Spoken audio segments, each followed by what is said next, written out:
On va se faire claquer là. On risque de se faire un peu mouiller, ouais. De filmer un petit peu en pleine tempête. Mais là je suis dedans, ça bouge. T'as le mal de mer quoi, ouais. Remonte au vent. Et c'est là qu'il penche énormément. Ouf. Je viens de voir que faudra que je me coupe les cheveux. Salut et bienvenue dans cette nouvelle vidéo. Comme tu as pu le voir dans la précédente vidéo, si tu ne l'as pas vu, je te la mets en lien juste ici en dessus. Mais en gros, j'annonçais la fin de ma vie nomade sur les routes et une nouvelle aventure sur l'eau. Donc forcément, j'ai un petit apprentissage à faire étant donné que je pars de rien du tout et que je ne connais pas du tout le monde de la voile. Dans la première vidéo, tu m'as vu naviguer, aller avec un voilier, avec Jules, dans la petite baie de Pylos, qui s'y prête parfaitement bien pour apprendre à naviguer. D'ailleurs, si tu as une fois l'occasion de venir dans cette petite ville en Grèce, c'est vraiment magnifique. En plus de ça, Jules a une ferme permaculture où tu peux aller travailler. Et dernièrement, ils ont ouvert un Airbnb. Donc si tu cherches des vacances chill, relax, dans un endroit vraiment tranquille, je te mets le lien juste ici en dessus. Ça vaut vraiment la peine. Ça, c'était pour l'histoire de où j'allais apprendre à naviguer et avec qui j'allais apprendre à naviguer. Vous voulez vraiment la jouer pirate? On fait départ à la voile. J'adore pirate. Bon, comme on est des pirates, on va la jouer pirate. Hein. Bah écoute, j'adore cet apprentissage et déjà j'aime bien ce nom, pirate. La première sortie, c'était vraiment tranquille. Et les jours d'après, le temps s'est un peu corsé. Et là, Jules m'a dit, Raph, il faut qu'on aille naviguer. Salut, je sais pas qui c'est. Raph, il faut qu'on aille naviguer car là, c'est des conditions un peu extrêmes. Du coup, bah, j'ai écouté Jules et puis on est allé naviguer.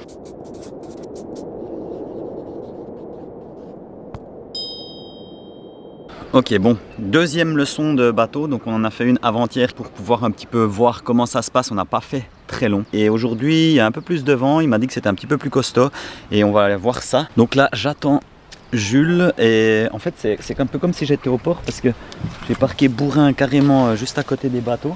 Donc ça me permet de voir que quand il y a du vent, les bateaux ça fait beaucoup de bruit. Donc quand tu vis sur un bateau en plus du mouvement des vagues, et bah t'as le bruit. Et il y a beaucoup de monde qui passe aussi. C'est pour ça que je pense que je serais plutôt à mon avis à vouloir essayer de assez naviguer. Mais bon, on peut pas savoir tant qu'on fait pas. Raph was a French YouTuber, kind of. En fait, je t'explique, c'est que le deal, c'est que moi j'aide Jules pour les réseaux sociaux, pour sa ferme Diopigadia. Et lui, en échange, eh ben, il m'apprend à naviguer, tu vois. Donc c'est un bon deal. Et puis en plus, on s'entend bien. Donc quand tu t'entends bien et puis que là, je suis pas du tout bien réglé avec mon appareil, voilà. Je disais, et ben là, c'est plutôt la classe. Quand tu veux faire du voilier, il te faut du vent. Et moi j'ai un appareil avec une moumoute là et ça serait sympa que tu me dises dans la vidéo en commentaire si tu entends beaucoup le vent, si c'est ennuyant, tu vois, ou si tu m'entends bien. Parce que c'est important. Ça souffle pas mal là. On va se faire claquer là. On risque de se faire un peu mouiller, ouais. Il m'a dit ça va bien tabasser.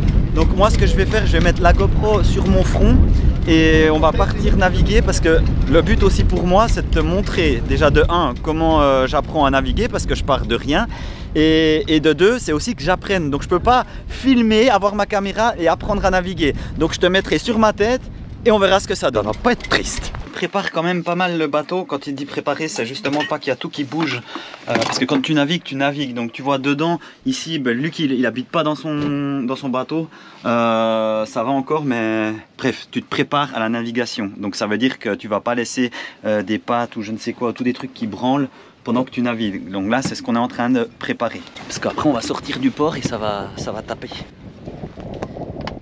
Ici je peux enlever la corde bleue. Et ce gros bip, c'est quand je me trompe. Car dans le terme marin, on ne dit jamais corde, mais bout. Celles-là, je les sors parce que notre bateau, il y en a, donc elles servent à rien, il a dit Jules. Là, il allume le moteur.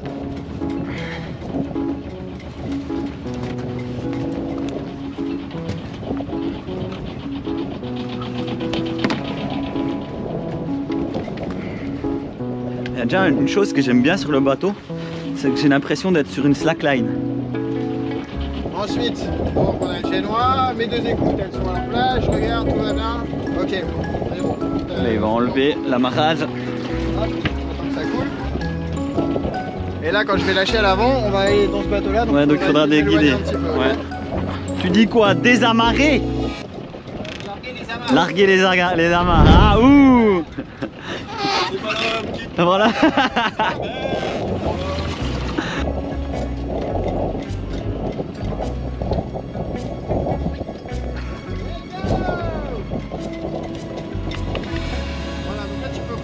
enlever la corde bleue là qu'on a dit.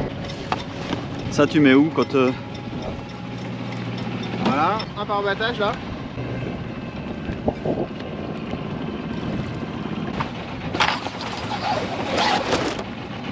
Ok. Là je prends juste le pli de ma voile du coup. Là je suis bien au port de toute façon. Il n'y a pas tout le monde qui est d'accord avec mes techniques de table. C'est ça que j'aime. En solo, si tu tombes à l'eau, t'es mort. Alors finalement, c'est peut-être pas si mal de faire ça au corps. J'adore rien que ces mouvements de corde et tout, je kiffe. Ok, alors on va rester comme ça, c'est pas mal. Et après, si t'arrives à me dire, je fais quoi? C'est-à-dire, on doit se mettre. C'est quoi que t'as dit là? Il y a un grain, c'est-à-dire, tu vois là-bas à gauche. Je vais là-bas. Bah, du coup, on va continuer tout droit, mais je veux dire, quand tu vois ça, tu vois qu'il y a un... Et du coup? Bah rien, on va se faire bouler. Ah. Et je peux pas aller trop là-bas parce que j'ai le vent dans le nez, tu vois, donc là on est au frais. Donc l'écart il est pas énorme. Ça penche mon pauvre. Alors pour les marins, ça penche pas beaucoup. Mais pour moi qui ai jamais navigué, j'adore.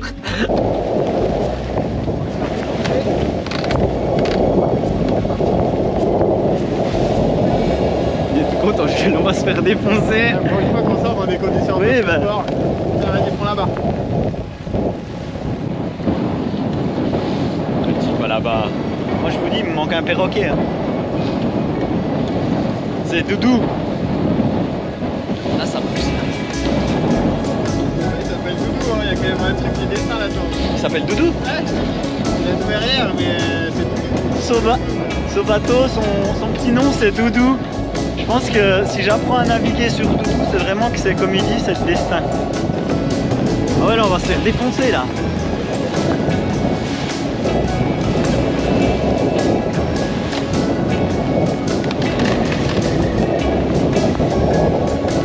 Ouais, si le bateau il prend le pot, c'est pas grave.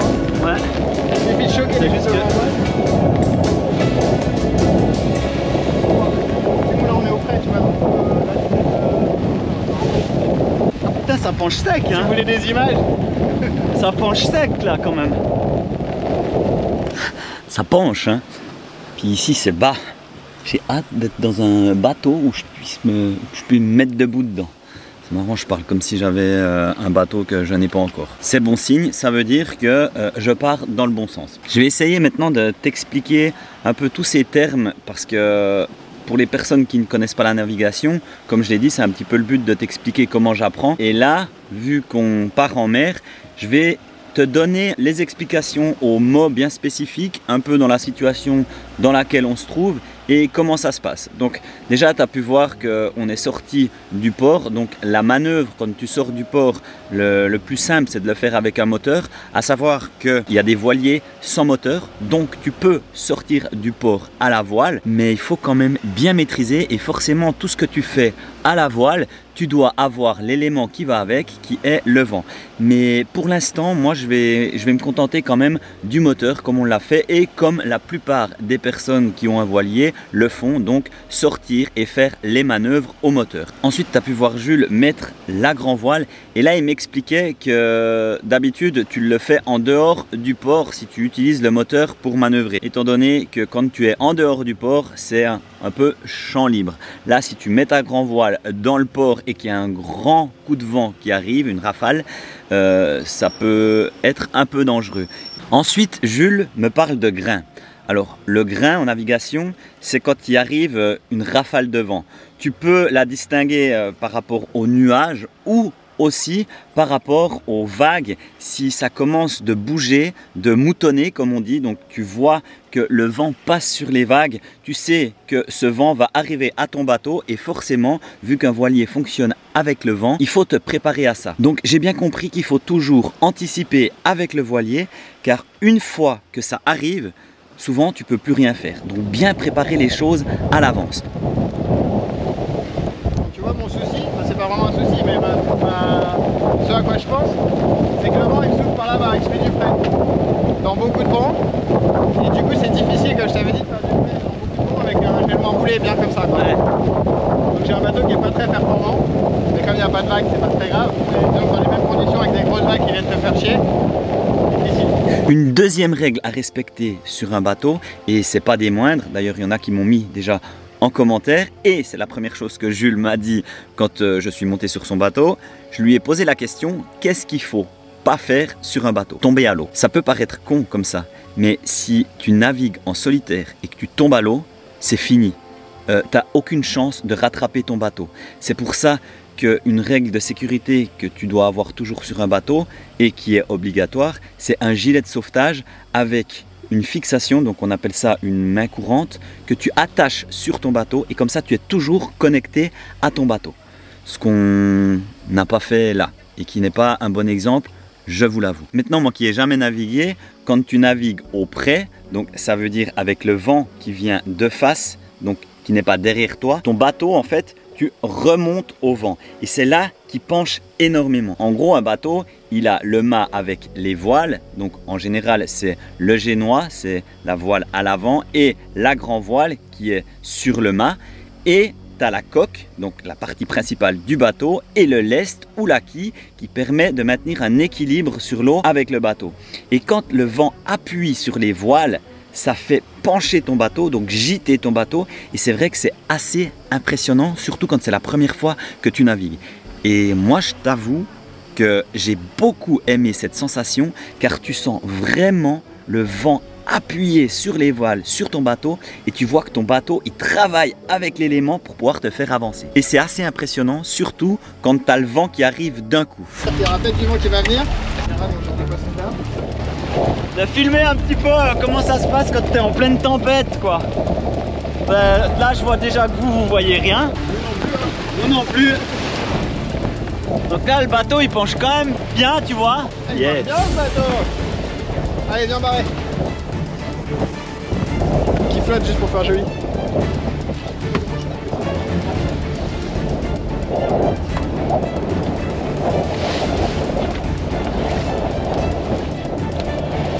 c'est moi qui suis à la barre. Il y a de la vague. Là, je suis en train de faire le montage de la vidéo et je m'éclate avec les musiques parce que ça change totalement. Et ce que je vais vous montrer, c'est un peu le ressenti que j'avais sur le bateau. Donc tu te sens vraiment cette sensation de liberté, de partir à l'aventure comme ça. T'enlèves 2 riz là. Ouais.